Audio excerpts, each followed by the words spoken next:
নমস্কার, আমি জয়া। আপনারা দেখছেন জয়ফুল জাজ ব্লগ।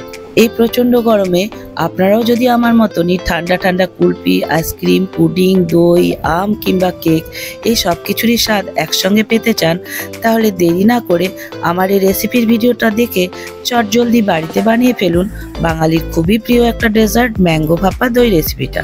আমরা সকলেই জানি যে আম খুবই টেস্টি এবং খুবই উপকারী একটা ফল। এখন যেহেতু আমের সিজন, তাই কম বেশি প্রায় সকলের বাড়িতেই আম কিনে আনা হয়। কিন্তু সকলের বাড়িতে আম থাকলেও বাড়ির ছোট ছোট ছেলেমেয়েরা দেখবেন 2-1 পিসের বেশি আম খেতে চায় না। সেই ক্ষেত্রে আপনারা যদি বাড়িতে বাচ্চাদেরকে এই সুন্দর আমের ডেজার্টটি বানিয়ে দেন, তাহলে 2-1 পিস কেন, পারলে দেখবেন পুরোটাই খেয়ে নিয়েছে। এই ডেজার্টটি দেখতে যত সুন্দর, খেতেও কিন্তু তার থেকে অনেক বেশি অসাধারণ হয়। তাই বাড়ির বাচ্চা কেন, বয়স্করাও কিন্তু খেতে খুবই পছন্দ করবে।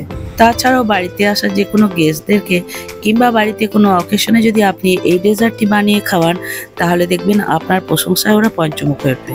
এই মিষ্টিটা কিন্তু যে কোনো বড় দোকান থেকে আনা মিষ্টিকেও কিন্তু হার মানাবে। চলুন এখন দেখে নেওয়া যাক এই ডেজার্টটি কিভাবে বানাচ্ছি। এই ডেজার্টটি বানাতে প্রথমে যেটা লাগবে সেটা হলো হাঙ্কার্ড বা জল ঝরানো দই। হাঙ্কার্ড আপনি কিনেও আনতে পারেন কিংবা আমার মতো করে বাড়িতে বানিয়েও নিতে পারেন। এখানে আমি বাড়িতে পাতা 2 কাপ দই নিয়ে নিয়েছি। পাতলা সাদা কাপড়ে করে দইটা আমি ঢেলে দেবো এবং ভালো করে বেড়ে 3-4 ঘন্টার জন্য জল ঝরতে দিয়ে দেবো। দইয়ের পরিমাণটা আপনারা আপনাদের পরিমাণ মতো নিয়ে নেবেন। এখানে দুটো পয়েন্ট কিন্তু খুব ভালোভাবে মনে রাখতে হবে। দই যখন জল ঝরাবেন তখন মনে রাখবেন দই যেন একেবারে জল না থাকে, আর একটা হলো দই যেন টাটকা হয়, যেন কোনো রকমের বেশি টক না হয়, তাহলে কিন্তু ডেজার্টটা খুব ভালো হবে না। ওই দেখুন, আমি দইটাকে এইভাবে ঝুলিয়ে দিয়েছি জল ঝরানোর জন্য। ততক্ষণ আমি আমগুলো কেটে পাল্প বের করে নেব। আমি বেশ সুন্দর দেখতে দুটো আমকে খুব ভালো করে ধুয়ে টুকরো করে পাল্প বার করে নেব। এখানে আমের পরিমাণটাও কিন্তু আপনারা আপনাদের পরিমাণ মতোই দিয়ে নেবেন। কিছুটা আমকে টুকরো করে আমি ডেকোরেশনের জন্য রেখে দেবো।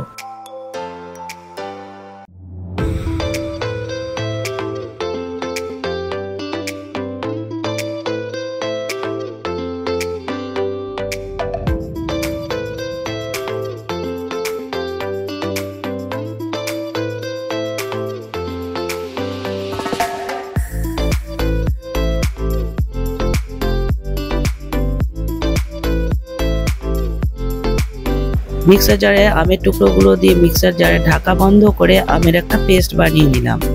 এখানে আমের পেস্ট বানানোর সময় আলাদা কোনো জল দেওয়া যাবে না। আমের পাল্পটা একটু এরকম টাইটই হবে। ততক্ষণে আমার দইয়ের জল ঝরে গেছে। আপনাদেরকে একটা বাটির মধ্যে দইটা আমি নিয়ে দেখাচ্ছি এটা কতটা ক্রিমি টেক্সচার হয়েছে। এরপর যেটা দেবেন, যতটা পরিমাণে দই দেবেন আপনি তার হাফ পরিমাণ মিল্ক মেড দিতে হবে। যেহেতু আমি এই কাপটা করে 2 কাপ দই নিয়েছিলাম, তাই 1 কাপ আমি মিল্ক মেড এর মধ্যে যোগ করে দিলাম।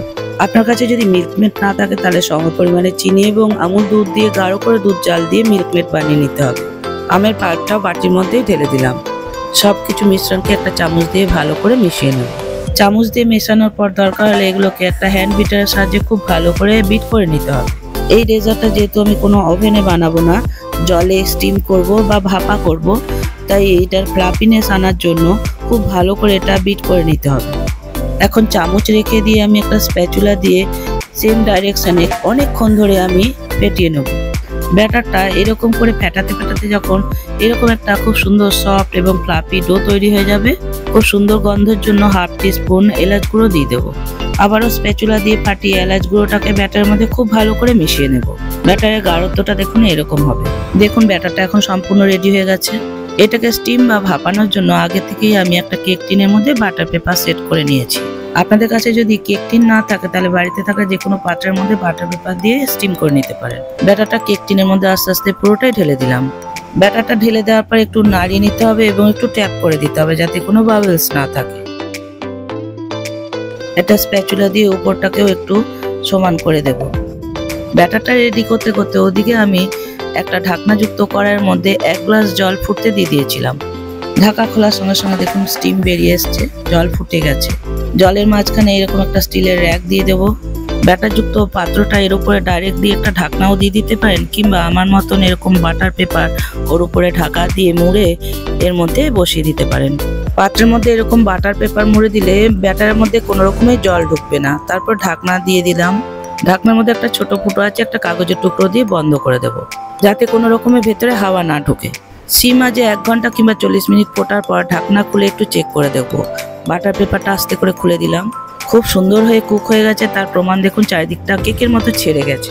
এখন একটা টুথপিক ভেতরে ঢুকিয়ে পরীক্ষা করব। ব্যাটার যদি টুথপিকের গায়ে না লেগে যায় তাহলে বুঝবেন কমপ্লিটলি ভাবে স্টিম বা কুক হয়ে গেছে।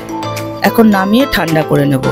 দই এবং আমকে এরকম করে ভাপ দিয়ে রান্না করা হয় বলেই এই ডেজার্টটিকে ম্যাঙ্গো ভাপা দই বলে। ঠান্ডা হওয়ার পর একটা থালার মধ্যে আমি উবুর করে দেবো। আপনাদেরকে দেখিয়ে দেবো যে উল্টো দিকটা কত সুন্দর এটা কুক হয়েছে।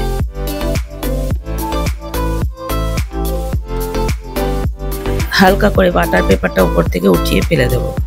দেখুন নিচের দিকটা কত সুন্দর স্পঞ্জি এবং জালি জালি হয়েছে।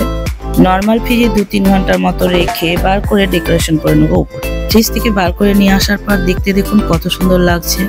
এখন আপনারা এটাকে আপনাদের পছন্দ মতো জিনিস দিয়ে ডেকোরেশন করে নিতে পারেন কিংবা এমনিও এনজয় করতে পারেন। আমি এটাকে কুচনো পেস্তার টুকরো দিয়ে, গোলাপ ফুলের পাপড়ি এবং কুচনো আম দিয়ে ডেকোরেশন করে নেব। তাহলে ফ্রেন্ডস, কি হলো? আমার কথা মিললো তো? প্রথমেই আমি যে বলেছিলাম একসাথে আজকে দই, আম, পুডিং, আইসক্রিম, কুলফি সবকিছু একসাথেই খাবো। আমার শরীর এবং গলার অবস্থা এত খারাপ হওয়া সত্ত্বেও আপনারা যে এতক্ষণ ধরে আমার এই ভিডিওটা দেখে যাচ্ছেন তার জন্য ফ্রেন্ডস আপনাদের জানাই অনেক ধন্যবাদ। গলার স্বর বসে থাকার কারণে আপনারা যদি আমার কথাগুলো না বুঝতে পারেন তাহলে কমেন্ট করে আপনারা অবশ্যই জানাবেন। পরবর্তী সময় আমি টেক্সট করে জানিয়ে দেবো।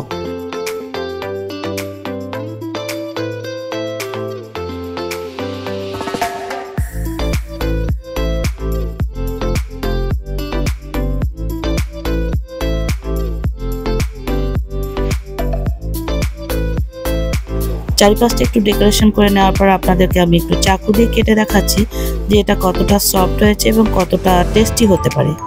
ম্যাঙ্গো ভাপা দই এই ডেজার্টটি আমরা তো খুব ভালো খেলাম।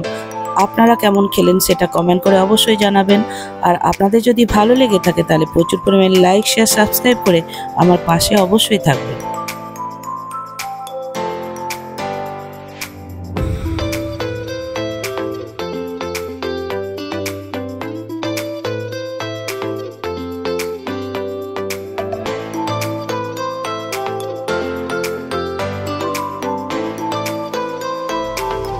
কাটার পর চারিপাশটা গোলাপ ফুলের পাপড়ি দিয়ে ডেকোরেশন করে নেওয়ার পর আপনাদেরকে একটু সামনে থেকে দেখাচ্ছি। দেখতে দেখুন অসাধারণ লাগছে। এখন আপনাদেরকে একটা পিস সামনে থেকে তুলে দেখিয়ে দিচ্ছি। দেখলেই বুঝতে পারবেন যে এটা কতটা নরম তুলতুলে মখমলের মতন হয়েছে।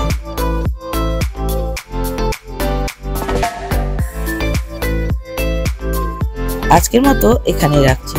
দেখা হচ্ছে পরবর্তী ভিডিওতে। ততক্ষণ সবাই সুস্থ থাকবেন এবং ভালো থাকবেন।